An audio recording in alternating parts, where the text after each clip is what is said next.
Good cause eviction is one step closer to becoming law in the city of Rochester. City Council has introduced legislation that is similar to the measure the state legislature just passed in April. Deanna, this measure has been so controversial. Oh, yeah. What will this mean for renters and landlords? Well, for small landlords who own fewer than 10 units, nothing changes.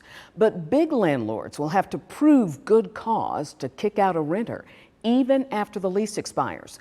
When the state legislature passed the measure in April, it gave municipalities outside New York City the choice to opt in. On Monday, Albany City Council became the first in the state to opt in. If the legislation passes in Rochester, landlords with more than 10 rental units would have to prove good cause before evicting a tenant.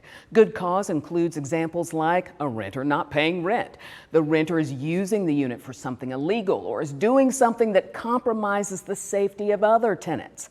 Rochester's measure would also cap the amount a landlord can raise rent at 10% or 5% plus the consumer price index, whichever is lower. So the CPI is 3.5% right now, so rent increases would be capped at 8.5%.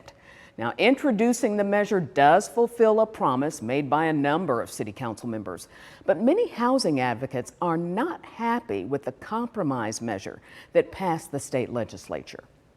With this compromised version of good cause, Governor Hochul is denying millions of renters across the state basic protections from rent hikes and evictions. That's because cities have the choice not to opt in to good cause eviction.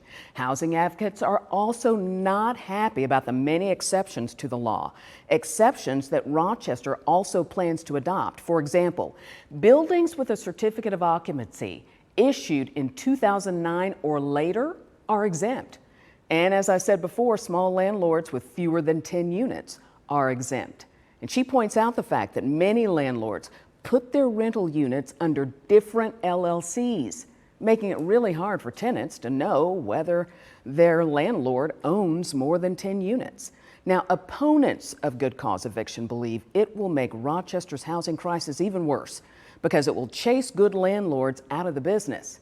So, next step for Rochester, the City Council will hold public meetings so they can hear your feelings about good cause eviction. When we have those dates, I'll let you know. And that's your consumer.